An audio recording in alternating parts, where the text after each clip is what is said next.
Bueno, ¿cómo están? Buenas tardes. Mucho gusto, me presento, mi nombre es David Molina.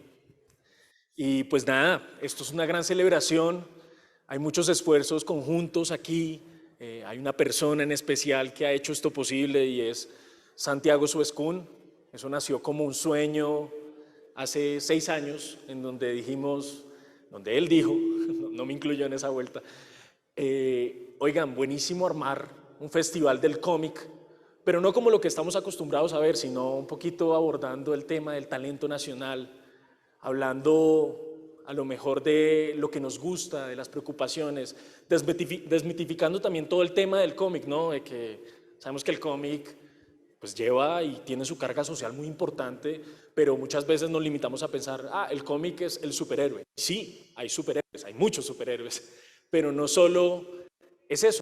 Y precisamente en el marco de este festival, en su edición número 11 del Festival Independiente del Cómic Colombiano, tenemos a otra invitada internacional. Aquí tenemos a Sarah Leavitt. Ella es canadiense, es una mujer que básicamente reestructuró el tema de cómo hacer un cómic. ¿Y por qué lo digo? Ella también lo va a decir en sus palabras, por supuesto, pero ¿por qué lo digo? Porque abordó una temática muy íntima. Todo lo que ven en sus novelas gráficas está basado en hechos reales.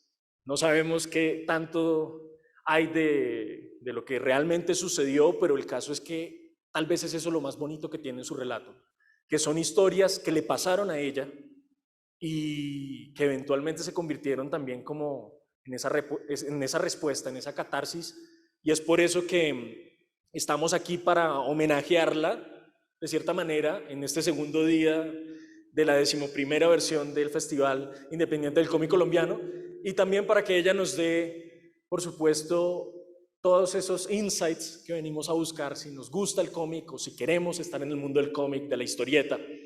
Entonces voy a partir de unos daticos importantes, unos agradecimientos que tenemos que decir, porque este evento, como lo dije, pues empezó como un sueño de un muchacho, pero hoy es esto.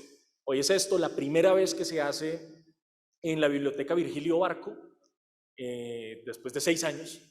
Y también tenemos que agradecer a Biblored, que hace esto posible, por supuesto a Sara, a la Cancillería y Embajada de Canadá aquí en Colombia, que también nos permitió tener este empalme, esta conversación con ella, y quien en este momento también para las personas que no lo sepan, la conversación va a ser pues netamente en inglés, es decir, ella va a hablar en su idioma natal, entonces están repartiendo unos headsets, unos audífonos para que ustedes puedan escuchar esta conversación en español. Sin más preámbulos, pues también hablemos un poquito más de Sara. Sara es una caricaturista, una novelista gráfica canadiense. Ella también es docente de la UBC, de la Universidad de University of British Columbia. Ella dicta una materia que se llama Creative Writing, que es escritura creativa, y básicamente ha compaginado esas dos cosas, ¿no?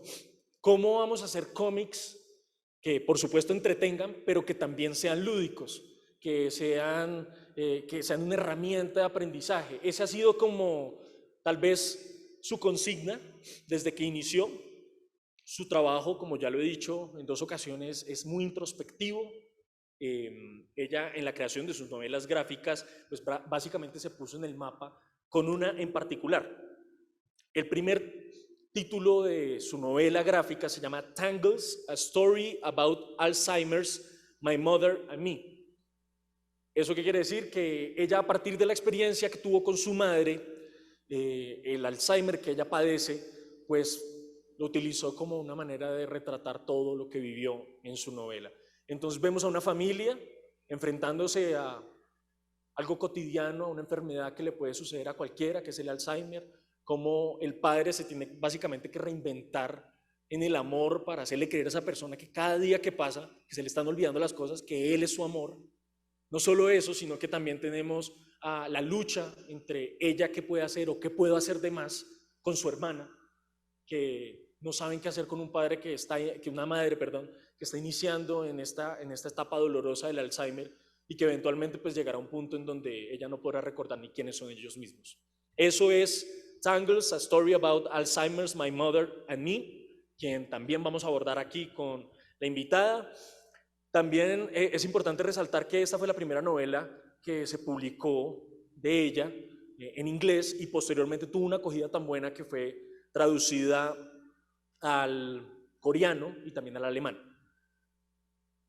Es interesante cómo un relato tan personal empieza también a volverse prácticamente un libro de estudio. Y eso es lo que es Tangles, A Story About Alzheimer, porque de hecho, aunque no lo crean, en la Facultad de Medicina incluso utilizan ese libro y lo estudian, porque no solo es una historia que nos puede pasar a cualquiera, sino que es cómo superar el Alzheimer, cómo afrontar a una persona que vive con Alzheimer. Entonces es ese primer cuento que seguramente ella pues ahondará mucho en él. Hay que hablar entonces de su segundo cuento, que es igual de importante, pero que tiene una base un poco más de ciencia ficción. Y se llama, básicamente, es un tema de asesinatos, y ella se inspira en una persona que se llama Agnes. Agnes en la parte British Columbia de Canadá, tiene como este gran mito de esta mujer que era una casera y eventualmente, o según los registros, empezó a asesinar hombres. Esta es una reinvención de esa historia. Esto viene siendo Agnes the Murderess, que también Sarah Leavitt va a hablar. Y bueno, es importante ya para cerrar este gran preámbulo de ella, decir que sus trabajos han sido tan importantes que ha sido la única mujer que se ha ganado un Critic Award en Canadá con su novela, con su primera novela, que también su primera novela está siendo en este momento adaptada al cine. Van a hacer un largometraje con ella. Y en este momento Agnes Murderers, que viene siendo la segunda novela, también están haciendo unos pequeños cortos, unos cortometrajes, entonces está explorando un poco el séptimo arte. Bueno, empezó como una historieta y ahora, sin más, pues entonces démosle la bienvenida a Sarah Leavitt, que desde Canadá se conecta con nosotros. Thank you. Hello, Sarah. So is the sound okay? Yeah. Okay, great. Hi. I can hear you.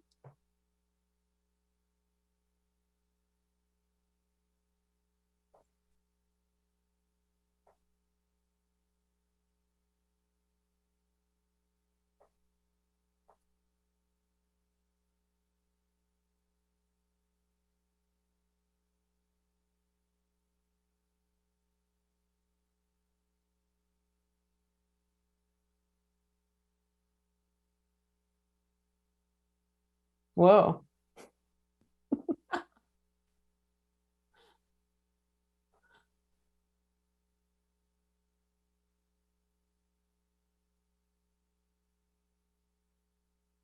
Okay, I feel very powerful. I have a presentation, so maybe I'll do my presentation, and then if you want to interrupt me at any time, you can. My presentation is probably about 45 minutes, but I am fine to stop and start if you have questions that you want to give me. Okay, so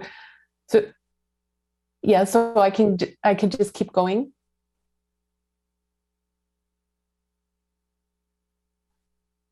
Okay, thank you. I'm so happy to be there, and I'm really sorry that I don't speak Spanish. I asked my father to write a little message for me, so I'm just going to say 2 sentences in Spanish, and then I will just speak English and not torture you anymore.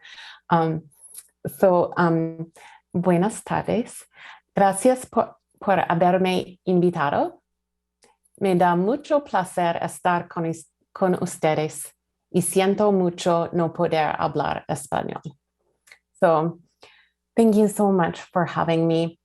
I am sitting here in Vancouver, British Columbia. I am in my dining room.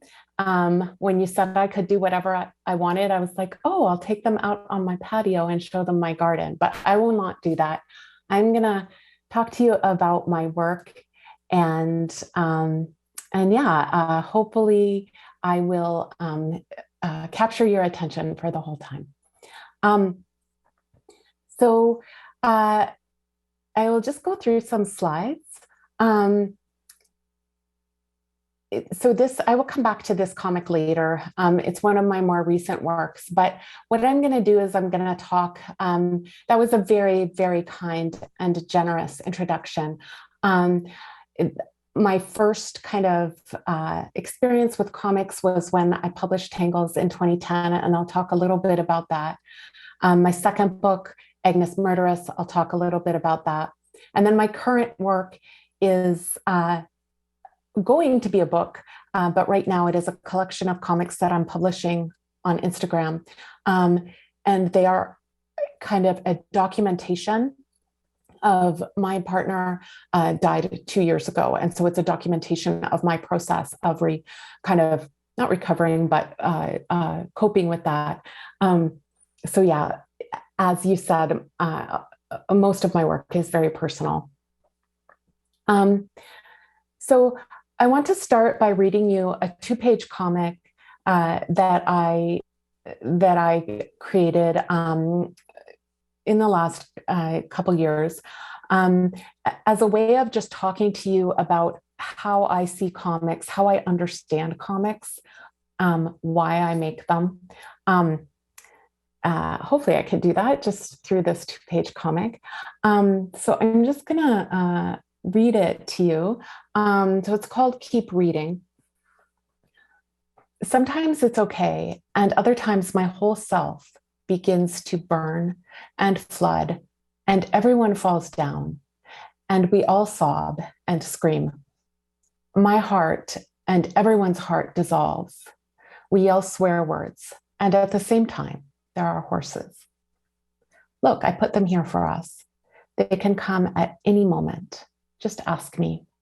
I will always provide horses. The horses don't change anything. Everyone who died is still dead. I continue to despair. I continue to rage. So does everyone. But keep reading. Here is a horse. So I will say more about this as I talk, but basically for me, there's so many things that I love about comics, and they're so essential to how I express myself. But one of the things I love most, and that you probably all know very well, is that comics can do 2 things at once that are often almost in direct conflict. So words and images can come together that are very different from each other, and emotions that are very different can exist at the same time. So for me, in the work I've been doing over the past few years, it's really focused on grief and death, but it's also full of this joy because it's the most joyous I've ever been in my artistic practice. And I'll talk more about why. And horses are kind of a symbol to me of joy.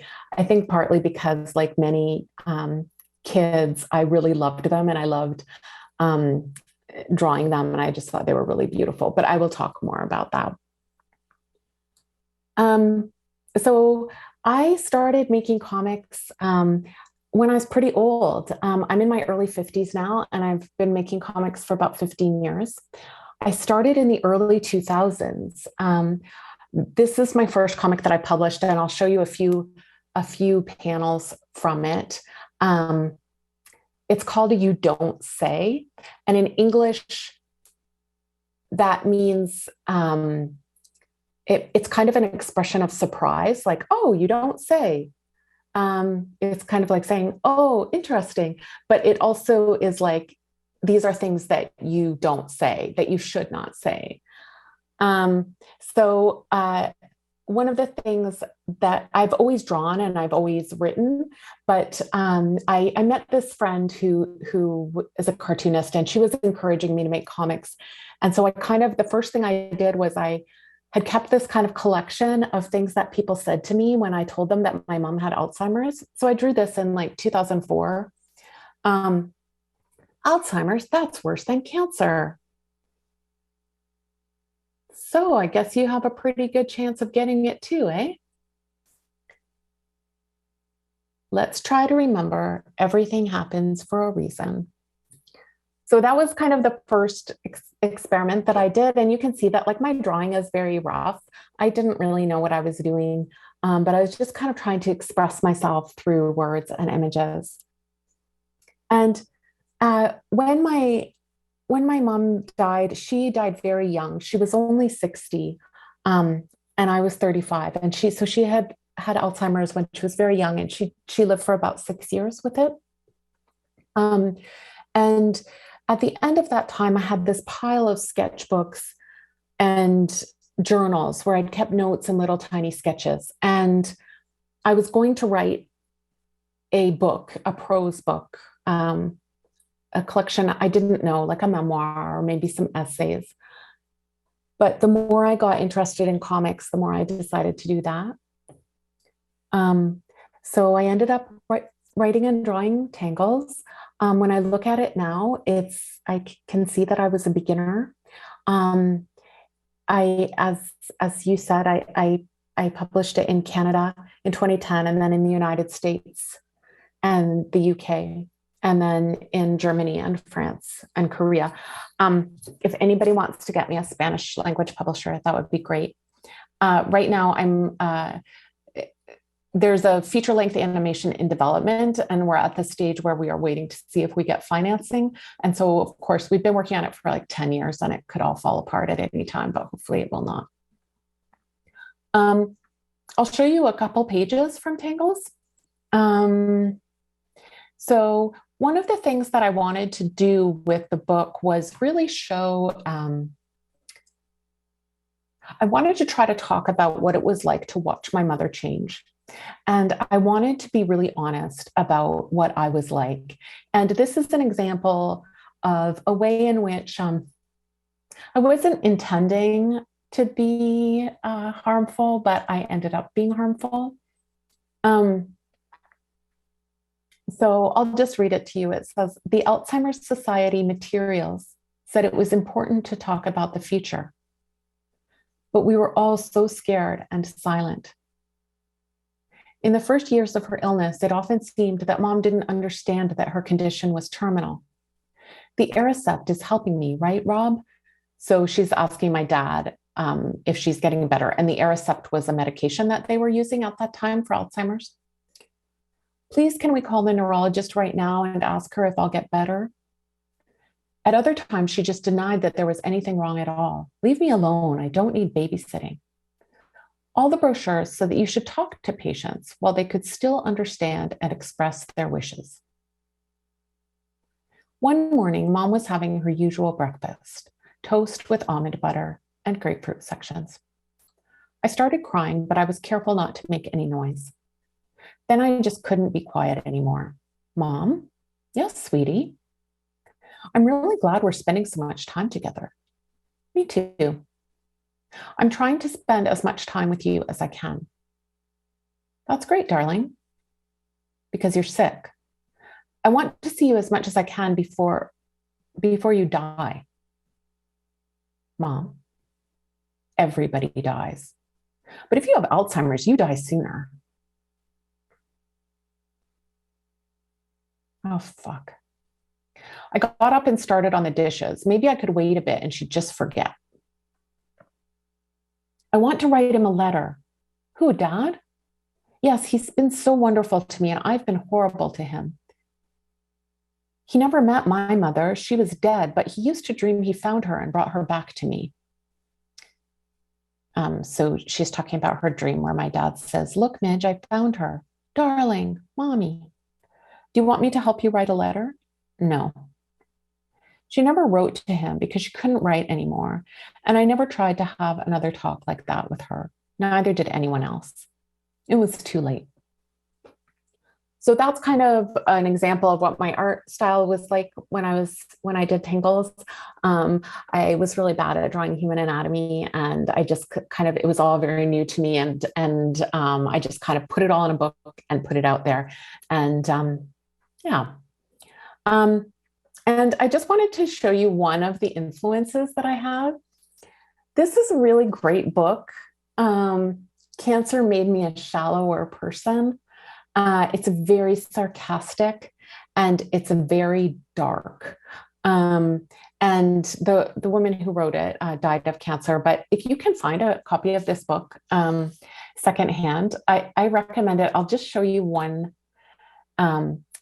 comic that she wrote. And I'm saying, like,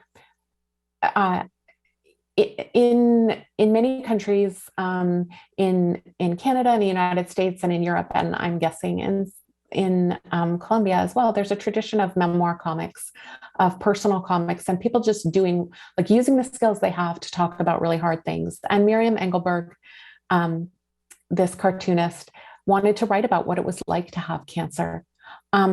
So maybe I won't read the whole thing to you, but it's about going to chemotherapy. And she really likes the person who runs the chemotherapy or going to radiation. I mean, she loves a technician, but he's away on vacation. And if you look at panel 4, there's a new person there. And she says, "I'm Dina, and this is my assistant. Cheer up, Kitty." And Miriam says, "Where's Paul? He's on vacation for 6 weeks. But don't worry, Cheer Up, Kitty and I are on the job. Praise the Lord." So I really loved how this kind of comic she's talking about, she's dying of cancer, but she's able to be funny and kind of sharp and just kind of tells this story about this assistant who's excessively cheerful and also Christian and trying to spread the word of the Lord. So then I will move from there to talking about my next book, which was Agnes Murderess. Agnes represented a huge leap for me. I was taking more care and time with my drawing. I was learning how to draw a little bit more fluidly. I was using brush pens instead of the thin technical pens that I used for Tangles. And you learned a little bit about Agnes in the introduction. I'll show you where this story came from. So in the province where I live, on the far west of Canada, there was a gold rush in the mid 1800s. And so there's lots of legends about that. So people came from all over the world to search for gold. And this is like, I live in Vancouver, which is at the southern edge of the province, but this story happens in the middle of the province. And there was a book written in the 70s. This is the book. It's a photocopy of the book. It was a very small pamphlet with a few copies. And this man made the claim that there was this woman named Agnes McVie, and he said, this is her. These are photos I found in the official provincial archives of her and her husband and their accomplice, and they were mass murderers in the 1800s. So there's no proof that she ever existed. This is a legend that has been told and retold since the 1970s, but these photos are not from the provincial archives. There's no record of her. She did not exist. When I first found out about her story, I thought she did exist and I wanted to fictionalize her story. But then I realized, like, different journalists have investigated and she didn't exist. So I just fictionalized the fiction story. I spent a lot of time at the place where the murders were supposed to happen. There's a historical site where buildings have been recreated. In the bottom of this slide is one of the recreated or restored buildings. This is the old photo is the original place where she supposedly carried out her murders. It's a place called a roadhouse. So there were these houses that were along the road on the way to gold, and travelers would stop there. And this is the place where it was supposed to be. It's a very, very beautiful part of our province with lots of grassy fields and birch trees. And so I developed this story of Agnes. And my idea was that she was an immigrant from Scotland. And I'll show you a chapter from her childhood in Scotland. And and then I'll show you a later chapter. Oh, and I got some drawings. These are some of the drawings that I did for it in progress. And so it's a kind of a mix of horror and some supernatural elements and historical fiction. And these are some other drawings. And I ended up with this huge pile of drawings, and then that's just a picture of me sorting through them with my friend. But yeah, it was a very different process, like using the brush pen. I did all the lettering by hand, and the lettering in Tangles was a font. So yeah, I'll just read you a little bit. So this is Agnes. She's a little girl in Scotland. And her grandmother is this woman who's kind of a witch. Her name is Gormal.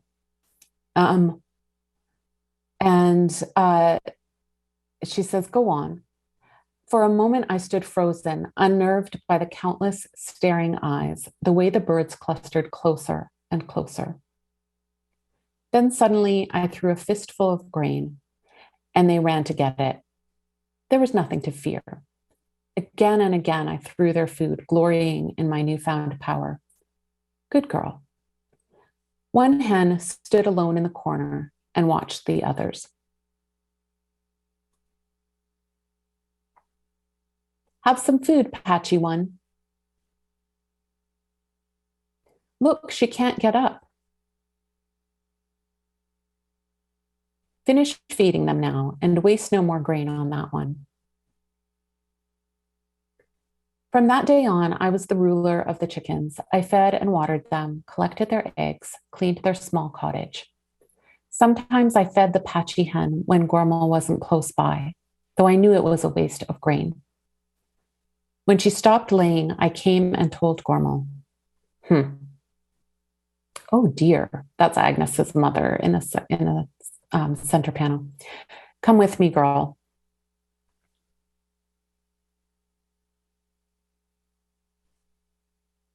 Watch closely. Next time, you will do this.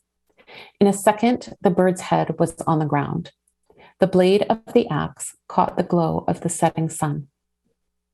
Mama, the next time we kill a chicken, I will do it. It's time for bed, Agnes. Please do come under the blankets. I cannot seem to get warm. She says I may use her axe. It's so sharp, Mama, and it cuts the head right off. Mama. And so then we have this page where Agnes kills her first chicken and really develops her love of sharp metal implements. And this is kind of foreshadowing her career as a murderess.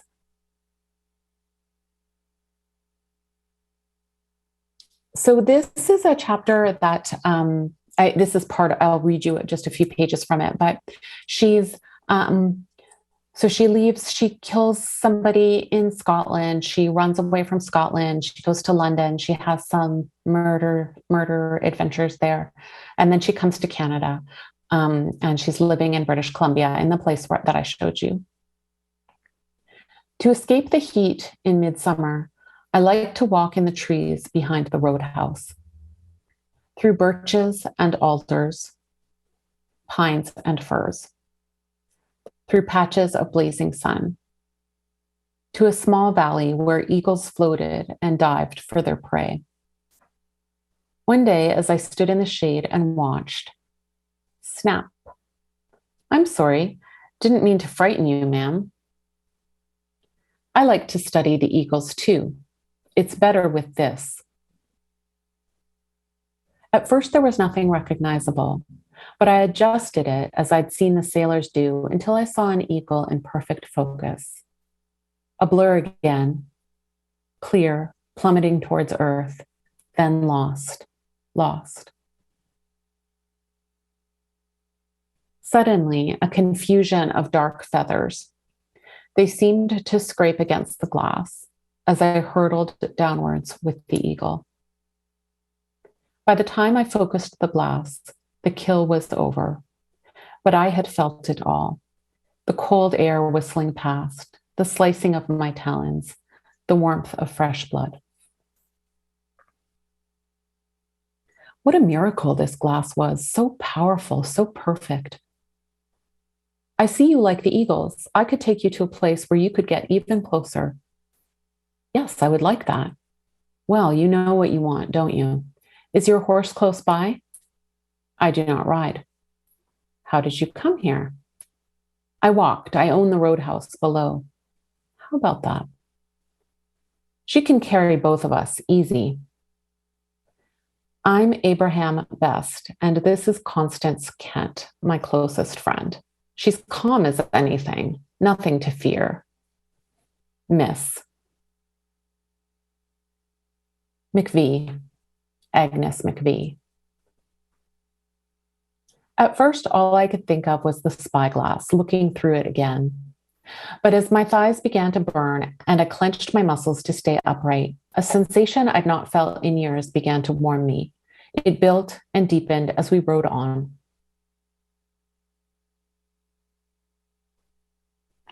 Since that time in the cave years ago, I had resisted this feeling, but now I tipped back my head and gave way. We're here. So that is where I'll stop for that book. But yeah, she ends up, killing more people.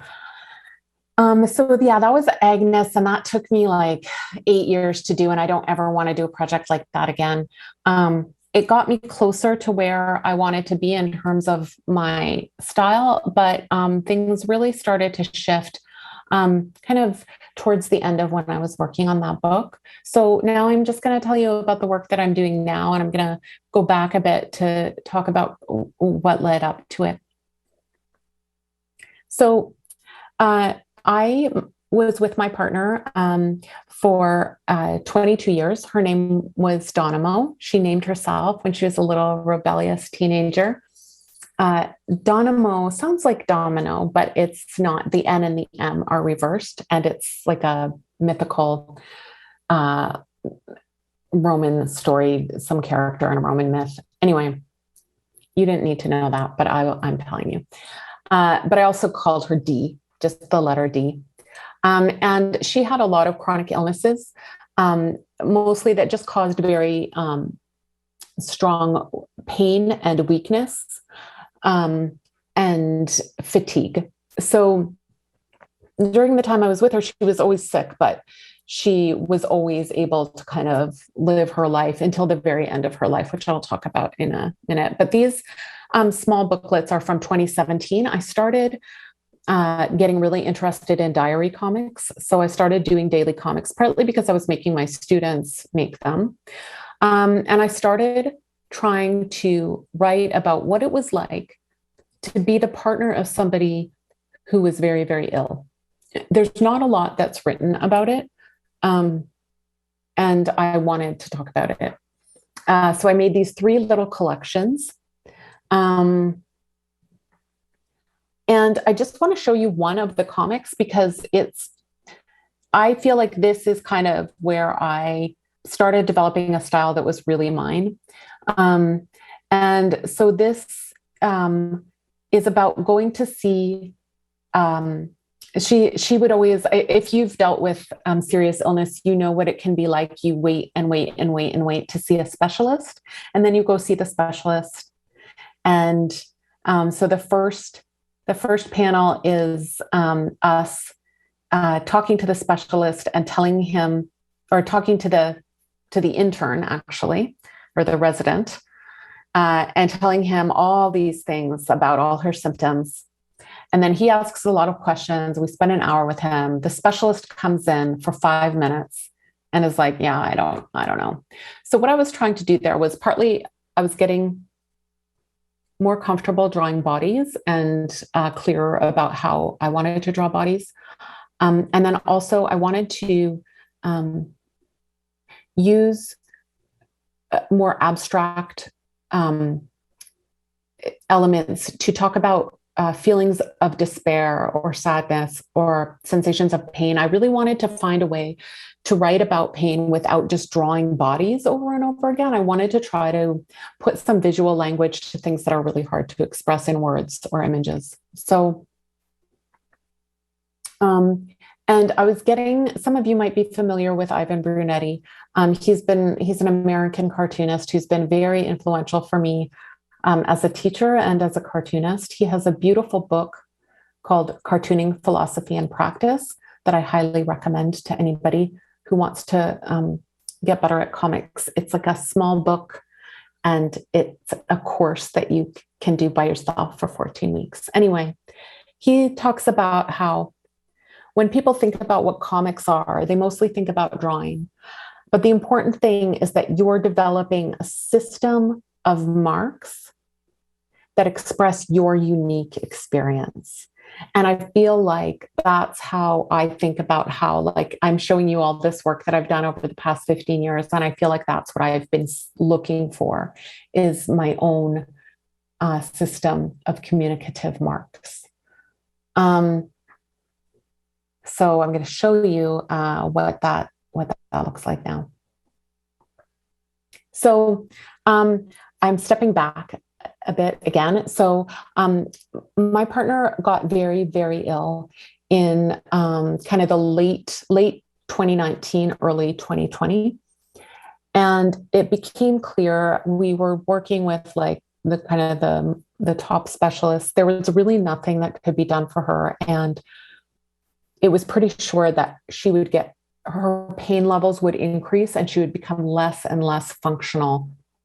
And she decided that she wanted to die. And so she had a medically assisted death.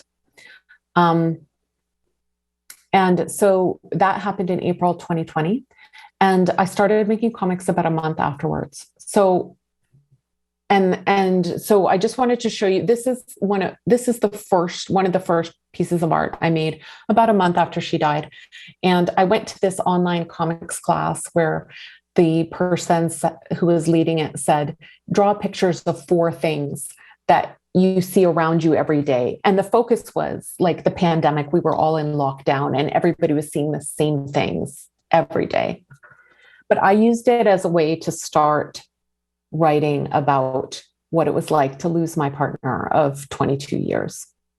So I won't read this to you, but I painted a picture of a plant and a book that she loved, an X-ray machine that she stole from a hospital, and the lid of a jar of basil that we had grown together in our patio and dried and put in a jar. And I started to use watercolors, which had a huge influence on how my work developed. And the more I used watercolors, the more I kind of moved away from reality. If any of you, I'm sure that unfortunately lots of you have experienced very intense grief, and there's a way in which it's really hard to figure out how to express it, and you're in kind of an altered state. So I did this little comic with watercolors about just calling her name and looking for her. And then I want to pause and just tell you about a book that's been extremely influential for me. And then before I just kind of show you the work that I'm working on now. So this book came out in 2004 or 5. And I fell in love with it long before I knew that I would be in a similar situation. But it's by a cartoonist that you might know of named Anders Nilsson. He's an incredible cartoonist, and his wife died in 2004, and he made a book about it, and it's called The End. And one of the things that I loved about it was kind of a collection of drawings that he did at the time, kind of what I'm trying to do now. And he records what it was like in the time after her death. And so he does this huge mixture of styles. He says, now that she's gone and he doesn't have to take care of her anymore, she had cancer, he could do whatever he wants. So he just draws himself crying everywhere, crying while he's doing the dishes, crying while he's trying to eat, crying while he tries to work. So he, it's kind of like this weird combination of tragedy and humor, which I really love. But you can see this is a pretty realistic style. But then his drawings become like this. And I'm really influenced by his efforts to try to convey what it feels like to be in incredible emotional pain in an innovative way. So there's a lot of pictures like that. And then at one point, he starts trying to imagine what his life could have been in another dimension or another reality. And it's such a strange thing for him to contemplate that his body just becomes this abstract image. And I'll just show you one other example. He also does some collage. So here we see this boat on a rough ocean, and it's overlaid with these figures that are somewhat human, but not completely human, that are him trying to talk about the meaning of life. So this book, I think, is just incredible. And he's actually, it's published by an American publisher called Fantagraphics. And Fantagraphics is putting out a new revised and expanded edition of this book. Again, the name of this book is The End by Anders Nilsson, and it's coming out again next month. Anyway, this is the last chunk of work I'll show you. And it's what I'm working on right now. So my work started getting more and more abstract as I tried to talk about what this experience of grief was like. I've been reading a lot about grief, watching videos, listening to podcasts. Many people say that grief is a collection of different emotions. They come and go, rise and fall, combine and recombine in endless variations, breathtaking, confusing, unexpected, perhaps at some point tedious. I feel like my beliefs about where you are now shift and change in a similar way. You are close by. No, you are nowhere. Wait, you are close by, but I can't hear you. Or maybe I can hear you, and also you are inside my heart. And I will be with you again someday. No, that's crazy. Yeah, but it's true. I think, or at least I used to, except actually I don't know or believe anything, except no, I really do. So this is like, kind of a crazy time. And then I started making these 12 and 16 panel comics, which is what I'm still doing. I got really obsessed with using watercolors and kind of going to these places again where, like, I personally think this is a very funny comic, but it might not be to other people. But I was reading a lot about grief and how it affects the brain. So this is called Cognitive Sequelae of Loss. So what are the impacts on your brain function when you're going through grief and loss? I have no idea where I am. What is this place? Where is the ocean? Where are all the trees? What? Did someone say something? How did I get here? Am I alive? Hello? Hello? And I think I said this at the beginning of the presentation, but this is the time in my life where I've most felt like I'm creating the art that is my style and that I was meant to create. The combination of watercolors and not really caring about accuracy. Like, I have these weird animals and I don't know what they are, and all of these comics I'm showing you now, I don't do any sketches or preparation for. I'm just drawing with ink and watercolor, which means that I end up throwing out a lot of stuff, but I'm not doing any preliminary drawings. And this is from a whole series about kind of the process of applying for and being approved for assisted dying, which is a relatively newly legal in Canada. So here I'm just kind of messing around with dark and light and experimenting with capturing some of the wording in the Canadian policy about who is allowed to have assisted dying. So you must have a grievous and irremediable medical condition. So it has to be really bad, and you have to not be able to do anything about it. And you have to prove that to 2 doctors in order to be able to die. So I'll just read you a few of these. I was the one who called. I need some information about medically assisted death. I filled out the form for her to sign. I had to print it out and I had to fill it in. Please let me die. It's best to use the trained volunteers as witnesses for the form. She wants to die. We witnessed it. We signed here. Thank you. I scheduled the doctors to assess her. I answered the phone, the emails, the door. We waited. How? I don't know how. While we are waiting, I wanted to ask, do you think any of the following are possible? So I just, as I continued working on these, I started out with this thick black brush pen, and I started incorporating more and more watercolor. And I was just really searching for a way to talk about this experience that was so terrible and so transformative and so hard to talk about. You must be at a point where your natural death has become reasonably foreseeable. You do not need to have a fatal or terminal condition or a specific prognosis as to how long you have left to live. At this point, you are asking for cedar branches and cherry blossoms in your bed to hold on to breathe in. The first doctor came. She listened. Maybe she held your hand. But she said no, she could not reasonably foresee.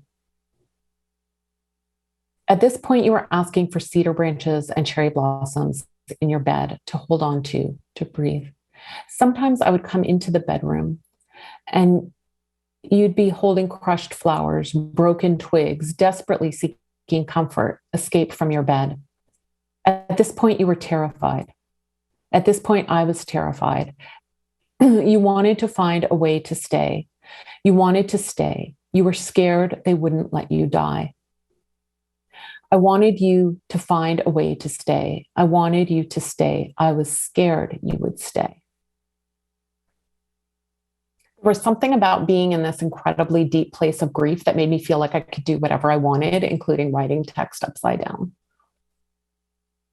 The second doctor came. She said, I can see you have tried everything, have suffered terribly, are suffering, have no more options.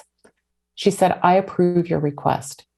She said, stop worrying. I will find the second doctor. I will make this happen for you. This no nonsense, this pragmatic, this straightforward doctor, her words were holy and terrible. This was a time when everything was true all at the same time. I was full of golden love.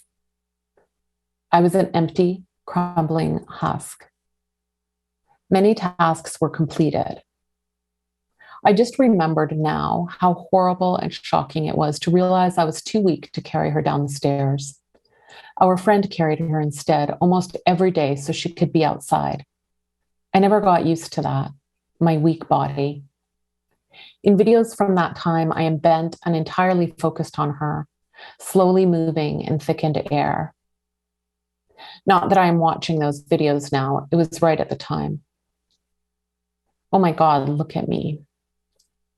And also, I was powerful beyond all comprehension. The social worker said, you are walking her to the door. And I have never looked at anyone so deeply. I have never held anyone that close. I walked the whole distance. That social worker also said we'd been breathing each other's breath for 22 years, so molecules of her would be in me even after she died. Once I looked up how couples share microbiomes, but it was too sad. Sometimes I think about the tiny bits of skin in the mattress, in the pillows, in the carpet. And does anyone know how long they stick around or what happens in the end? I always think of us in water, shared water, water brothers. I can only write about the day she died if I walk up to it sideways to trick myself a little. I told my students, list 10 objects from your story, important ones. Which ones are dark and which ones light? I made my own list. The darkest was the wild bleeding hearts you picked for me when we arrived at the spot you'd chosen for your death. I didn't want them. The brightest was the small familiar poop our dog did right after she died when I walked him away from her body. He and I had survived a most terrible thing, and he pooped and I picked it up just like always, and then we ran. So I have a few more that I'm going to read to you. And so I've been doing these comics for 2 years. And after about a year or so, after about a year and a half, I started writing about what it was like to start falling in love with somebody else. And so these are what, and also about like kind of grieving and finding joy at the exact same time, because again, comics are about doing everything all at once at the same time, and everything is true all at the same time. So I'll read you a couple comics. Beside the bed. At some point, there started to be more color. In some places, it was almost a flood, a bright flood. And I still reached out for you often, forgetting you'd gone. But also colors were coming. And also you came almost back, like here, and in the space above me to the left, and in the southwest corner of the living room. It's not like I see your ghost.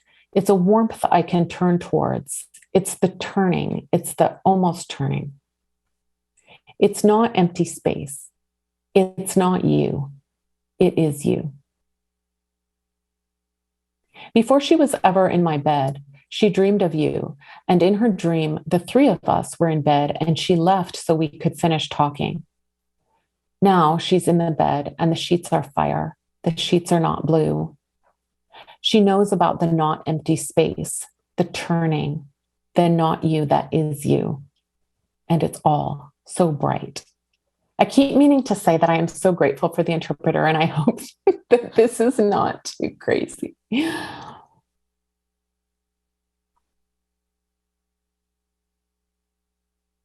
I bought new sheets. My bed is the color of fire. My bed is the color of flowers, almost a bright flood. And in the space above the bed and to the left is a turning, is a not empty. It's not a ghost. And in the bed, inside the bed, on the bed, it's me. And there are no more blue sheets and no one is dying. Since September. So now I'm moving into this, and I've kind of left the watercolors and I'm really into color to pencil now. Our mutual friend said it probably wouldn't work out because we have nothing in common, and maybe she's right. But about 7 months in, I had to look up if it's possible to die from laughing too hard, which it is, though uncommon. We both treasure the days of solitude between the hours we spend together, and we both agree we love each other. And I love you means only that. It is not the most interesting part of the story. It might not work out, which means it might not last, but I think both of us are delighted by the part that is happening right now in real life, where we find ourselves holding hands after brunch in the West End, kneeling on the sidewalk to take pictures of tulips and enjoying the surprise of each new color. So I just have 2 little 1-page things I want to show you, and then can talk about questions. So this is the comic I showed you at the beginning, and I just wanted to show you again because this is another aspect of my work now, is just being silly and ridiculous, and it doesn't have anything to do with grief and death. It's just me being weird. And also when I was doing Agnes Murderess, I worked so hard to draw horses correctly. And afterwards, I was just like, I can't do that anymore. I'm just going to draw horses however I want. So you saw that one I read to you at the beginning with the horses, and then this one. And then the last thing I'll show you is this one I published on my Instagram, and it was really fun. I posted this, and then I asked people to draw me horses however they wanted. And I've done that in some workshops as well. And it's really fun because people just draw horses however they want. It's called Misshapen Joy. And it's another kind of manifesto of my attitude towards comics. Okay, I'm going to share a secret. If you hold your pen very loosely, take deep breaths, and draw misshapen horses, you will be happier. You'll sneak past the mean kids who said no horse ever looked like that. And you will just go swooping around the horse curves with your juicy pen. No presentation. And now I guess we can have a conversation. I'll stop sharing my screen.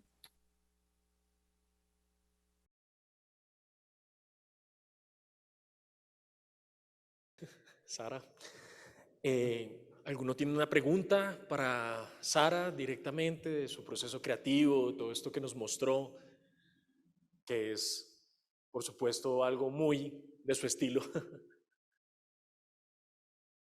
¿Alguien? Listo, cuéntanos.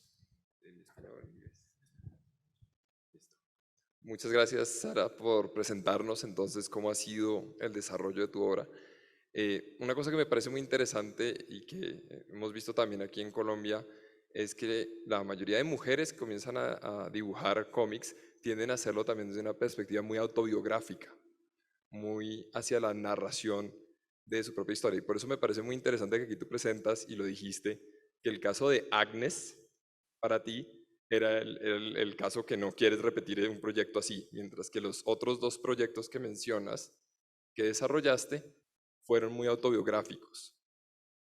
¿Sientes tú que esa es la forma que tú también ves o que sientes que es donde te surge o te funciona mejor el expresarte en cómic, el expresarte de manera gráfica, es cuando lo puedes hacer de una manera, de una narración autobiográfica?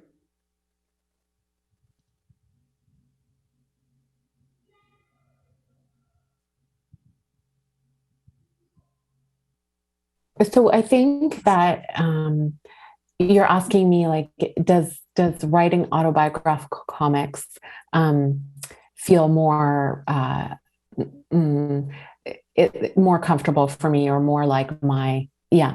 So yeah, I mean, it's interesting what you said about women. Because when I think about like the development of kind of autobiographical comics in North America, I think, yeah, it's kind of, it's both men and women who were involved in that. But, and I'm just thinking about my students, and I don't know if I see it as a gendered thing, although I don't know, maybe that would be a tangent. But for me, yes, it feels more like my natural habitat memoir. But I hope that ideally, like, for example, with the work that I'm doing now, that's very personal, and it's about dying and grief and illness, my hope is always that it becomes broader, and that it starts out being about my experience, but that it can be expanded into talking about, what does it mean to keep living after the person that you loved has died, and are there different ways that we can talk about death and dying than the ways that we've been doing traditionally? And I'm planning another book that's about medically assisted death, that is not going to be like a memoir. It's more like a nonfiction book. But yes, in general, I think like Agnes, just when I say I didn't want to repeat it, it's kind of, I think fiction just doesn't come that naturally to me. Maybe I would do it again, but yeah, it just doesn't kind of come out of me in the same way. I don't know if I answered your question. Okay, good. ¿Alguien más? ¿Alguna pregunta? Frente al trabajo, lo que se viene. Vamos. Vale. Hola Sara, ¿cómo estás? Bueno, agradecerte por tu charla, por tu experiencia también. Eres de gran inspiración, la verdad. A mí me gusta bastante la ilustración y me llama mucho la atención cómo has ilustrado gran parte de tu trabajo. Y mi pregunta va hacia ese punto, hacia el tema de el color y las formas en las que has diseñado y pensado esas historias. Definitivamente tiene un punto muy fuerte de lo que quieres comunicar y me gustaría preguntarte con tu primer bueno, creo que es una novela, la de tu madre, la diferencia que hay entre Agnes y esa historia, porque ese estilo de, de narrativa, me refiero a la forma en las viñetas y demás.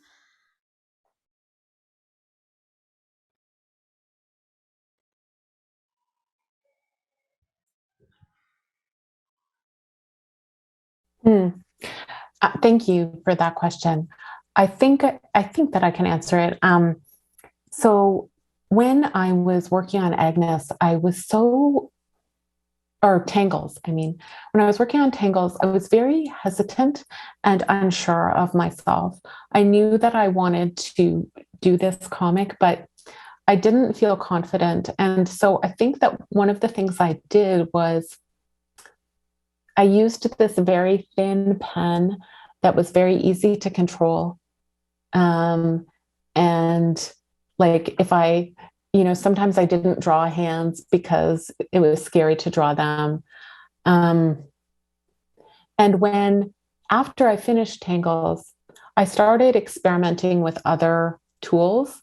And one of the tools that I loved was the Pentel Pocket brush pen.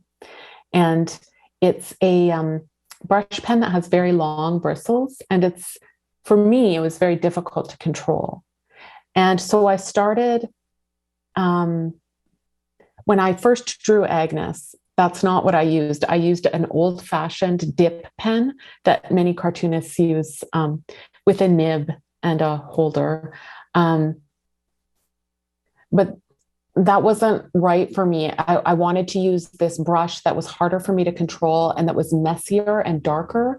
And the more I worked on it, the more I felt like it was really appropriate because it was these kind of thick flowing lines and very thick, deep black ink, which seemed suited to the story. And I think that as I've continued in my work, the tools that I use have become messier and less easy to control. And I think that that's gotten me closer to how I want my art to look.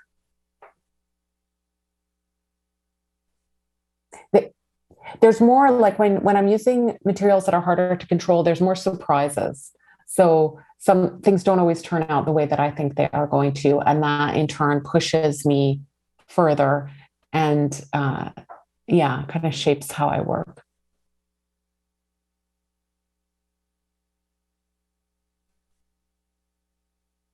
Espacio para una preguntita más, si alguien desea hacérsela a Sara.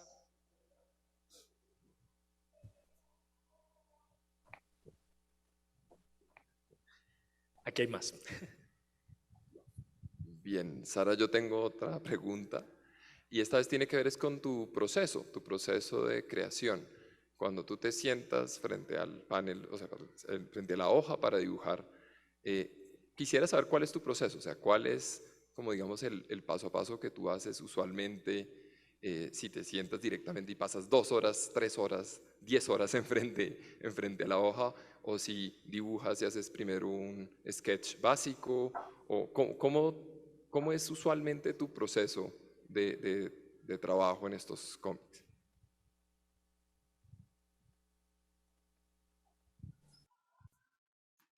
It's really changed from project to project. In Agnes, I drew everything in pencil, and then I inked it, and I would spend hours sitting at my table in my study. But there were also long periods where I couldn't work because I was, had to do other work for pay, or I was dealing with my partner's health. With the work that I'm doing now, it's a very spontaneous process. Usually what I do is I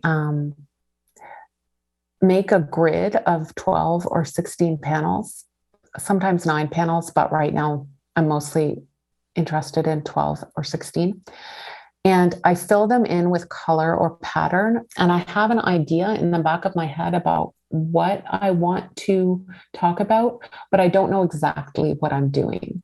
And so I'm kind of creating these shapes and colors and gestures. And then, I'm thinking kind of consciously, and I think less consciously as I'm doing those grids. And then I add the text. So I'm not doing any sketches beforehand. Sometimes I will write the text separately and work on it a little bit before I add it to the panels, but mostly I'm kind of just doing it spontaneously. And so that means that I have like a stack of comics that I've done spontaneously that are not good. But it feels like the only way that I can work right now. A lot of the comics that I've been making are just kind of like documentation of what's happening in the moment, or like this direct expression of what I'm thinking or feeling. And then there's so right now what I'm doing is I've collected like 2 years worth of comics, and I'm figuring out what I need to do in order to make them into a coherent book. And so with these, so I'm making a few new comics that I hope will help to kind of tie these together. And those I'm doing more sketches for and planning for. Yes, but I am mostly just working directly on the paper with paint and pen. And then sometimes I will edit in Photoshop, like correct mistakes or add new text or something like that.